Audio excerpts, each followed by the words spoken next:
Have you ever noticed something strange? Money is never neutral. Even when the numbers are small, money can still trigger stress, guilt, excitement, or even fear. That's not because you're bad with money. It's because your brain doesn't see money as math.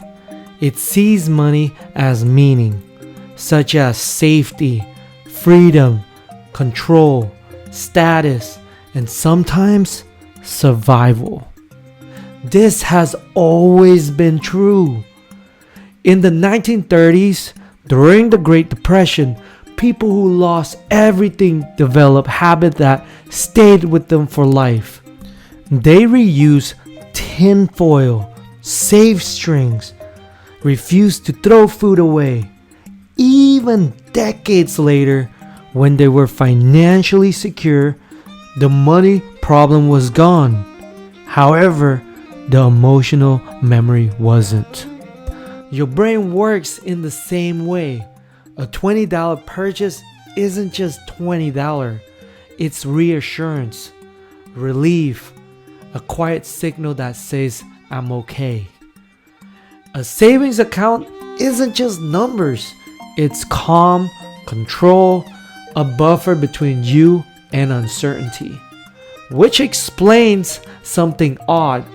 Spending can feel comforting because buying something gives a short dopamine hit, which basically is a momentary release. But like all emotional shortcuts, it fades. And when it does, the original emotion returns, often stronger. On the other hand, saving can feel emotional too. For some people, saving feels peaceful, grounding. For others, it feels restrictive, almost suffocating. Same action, different emotional history. If this is resonating with you so far, go ahead and smash that like button for this cute baby duck. Alright, back to the topic. Consider Warren Buffett. He grew up during the Great Depression. His family wasn't poor, but uncertainty surrounded him. That experience shaped him permanently.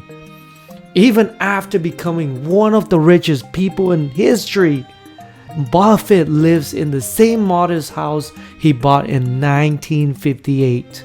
Not because he can't afford more.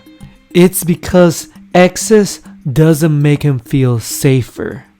Money to him is insulation, not indulgence. Contrast that with Mike Tyson. At one point, Tyson earned over $400 million and lost almost all of it. Not because he doesn't understand money, but because spending gave him something else, such as control, identity, reassurance. He once said buying luxury items made him feel powerful. Until the feeling disappeared, then he spent again. The math wasn't the issue, the emotion was. This is why knowing what to do with money often doesn't change behavior. You can understand investing, debt paid off, long-term planning, and still feel pulled toward choices that make no sense on paper. Because money decisions happen under emotion first. Logic arrives late to the conversation. Fear creates avoidance.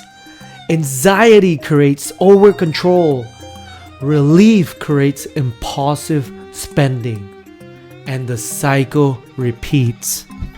Look at John Maynard Keynes, one of the greatest economists in history. Brilliant with numbers, yet he nearly went bankrupt multiple times through speculative investing. Even experts aren't immune, because money behavior isn't about intelligence, it's about emotion. Your money habits were shaped long before you opened a bank account.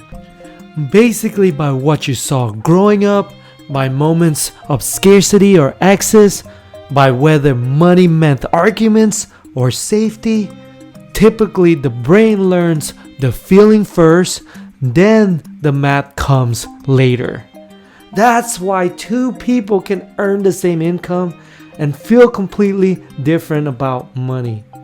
One feels calm, the other feels consistently behind. Same reality, different emotional wiring. Here's the part most people miss. Money stops feeling overwhelming when you stop judging the emotion behind it. Instead of asking, why am I bad with money? Ask, what does money represent to me? What emotion am I trying to manage? What am I trying to feel safe from? Once you ask those questions, something subtle happens. Your decisions start to slow down. You create space between feeling and action. That space matters more than any budget. Think of it like standing near a cliff. The emotion shouts first, and logic needs a moment to arrive. That pause, that space is where better decisions live. This is why Morgan Housel often says financial success has less to do with intelligence and more to do with behavior. And behavior is driven by emotions. Money isn't emotional because you're weak. It's emotional because it's tied to your identity, which is to control and to safety. Once you see that, money stops feeling like a personal failure. It stops feeling like a test you keep failing. It becomes something you can observe, understand, work with. The irony is this: money is rarely about money. It's about how safe you feel in the world. And when you understand that, you don't just make financial decisions. You feel calmer making the ones you already are. Because real financial peace isn't perfect math. It's self-awareness. It's knowing why you react the way you do and giving yourself space before acting. Money will never feel neutral, but it can feel manageable. It can feel calm. It can feel human. And when it does, your decisions aren't just smarter, they're freer. Because freedom isn't a number in your bank account.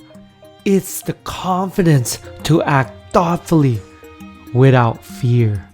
And that's where real financial peace lives. With all that said, thank you so much for watching and see you in the next video.